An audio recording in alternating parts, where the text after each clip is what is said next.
আসসালামু আলাইকুম প্রিয় দর্শক, এটি একটি গল্প। সেই গল্পটি হচ্ছে মুসলমানদের ভূরাজনীতির ইতিহাস। মুসলমানদের ভূরাজনীতি মুসলমানদেরকে কিভাবে গোটা বিশ্বে তাদের একটি সাম্রাজ্য গড়ে তুলতে সহযোগিতা করেছিল এবং মুসলমানদের ভূরাজনৈতিক পরিকল্পনা কিভাবে মুসলিম বিশ্বের সীমানা বাড়িয়ে দিয়েছিল, সেই সব কথাগুলো আপনাদের সামনে উপস্থাপন করতে গিয়ে আমাদেরকে অবশ্যই বলতে হবে বিভিন্ন সাগরের কথা, বিভিন্ন উপসাগরের কথা, নদী এবং মরুভূমির কথা, সেই সঙ্গে পর্বতমালার গল্প।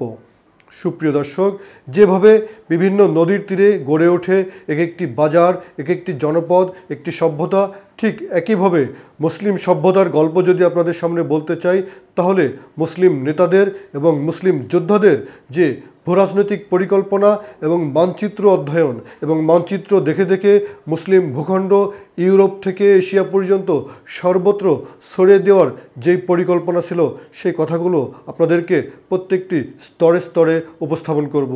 সেই যে মরক্কোর রাবাত থেকে ইন্দোনেশিয়ার জাকার্তা পর্যন্ত আমরা যদি বলি, গোটা বিশ্বে অর্থাৎ আফ্রিকা, এশিয়া, ইউরোপ এবং পূর্ব থেকে পশ্চিম পর্যন্ত কিভাবে মুসলিমরা তাদের যেই সাম্রাজ্য বিস্তারের পতাকাকে ঝান্ডা উড়িয়ে এক প্রান্ত থেকে আরেক প্রান্তে ছুটে গিয়েছিল, সেই ছুটে চলা কি খুব সহজ ছিল?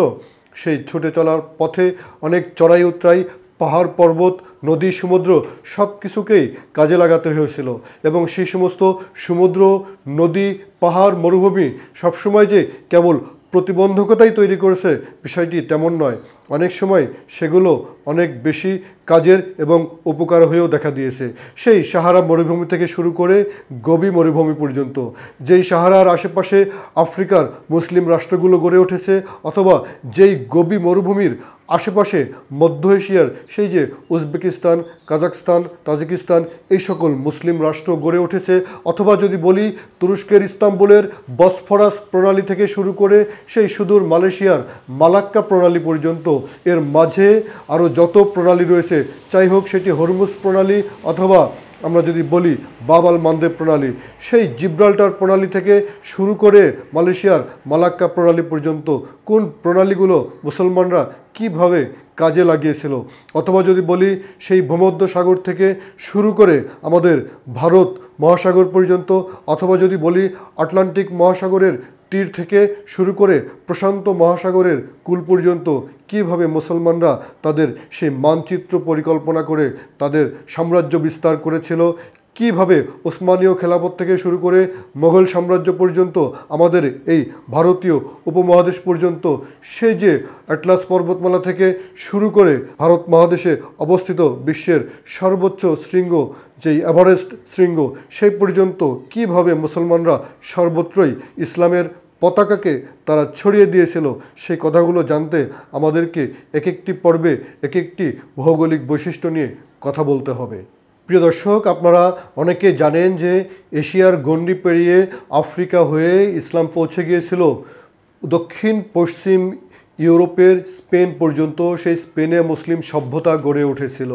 আর এদিকে যদি বলি যে ওসমানীয়রা তারা মূলত দক্ষিণ পূর্ব ইউরোপেরও বিভিন্ন দেশ, বিশেষ করে বর্তমান যে ইউক্রেন, হাঙ্গেরি এই সমস্ত অঞ্চলে অর্থাৎ বলকান অঞ্চলে তারা ইসলামকে পৌঁছে দিয়েছিল। এভাবে বিভিন্ন জনপদে মুসলিমরা কিভাবে তাদের সাম্রাজ্য গড়ে তুলেছিল সেই কথা বলতে গিয়ে আমাদেরকে অবশ্যই কি কৃষ্ণ সাগর, কি কাস্পিয়ান সাগর আর কি ভূমধ্য সাগর, প্রত্যেকটি সাগরের তীরবর্তী এক একটি দেশের গল্প আপনাদের সামনে উপস্থাপন করতে হবে। সেই গল্প উপস্থাপনের জন্যই মূলত আমাদের এই আয়োজন মুসলমানদের ভূরাজনীতির ইতিহাস। মুসলমানদের ভূরাজনীতির ইতিহাস বলতে গিয়ে আমরা একই সঙ্গে উঠে আসবে মুসলমানদের একই সঙ্গে বিজয়ের পাশাপাশি বর্তমান সময়ে এসে কোথায় কোথায় মুসলিমরা ঠিক কী কারণে নির্যাতিত হয়, অর্থাৎ এই ভূরাজনৈতিক বাস্তবতার ফলেই কিন্তু মুসলিমরা আজকে বিভিন্ন জনপদে নির্যাতিত।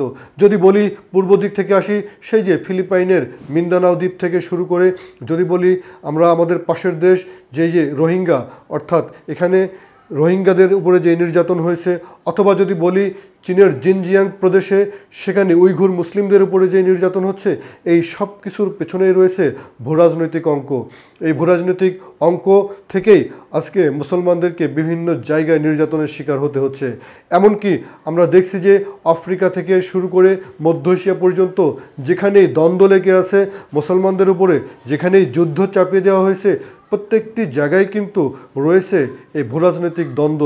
তাই আমরা আজকে প্রত্যেকটি বিষয়ের বা প্রত্যেকটি অঞ্চলের, সেটি হোক মরুভূমি, সেটি হোক নদী, সেটি হোক দজলা ফুরাত অথবা নীলনদ, সেটি হোক হরমুজ প্রণালী অথবা আকিয়াব, যে অঞ্চলই হোক না কেন, প্রত্যেকটি অঞ্চলেরই আলাদা আলাদা রয়েছে একটি ভূরাজনৈতিক তাৎপর্য। আর সেই ভূরাজনৈতিক তাৎপর্যকে একটি জেনারেল অ্যানালাইসিসের পাশাপাশি এটিকে মুসলমানরা কিভাবে কাজে লাগিয়েছিল, সেই পুরনো দিন থেকে শুরু করে আজ অবধি মুসলমানদের জন্য এই সমস্ত গুরুত্বপূর্ণ ভৌগোলিক স্থাপনা কি গুরুত্ব বহন করছে, সেই কথাগুলো বিভিন্ন পর্বে বিভিন্ন সময় আপনাদের সামনে উপস্থাপন করব।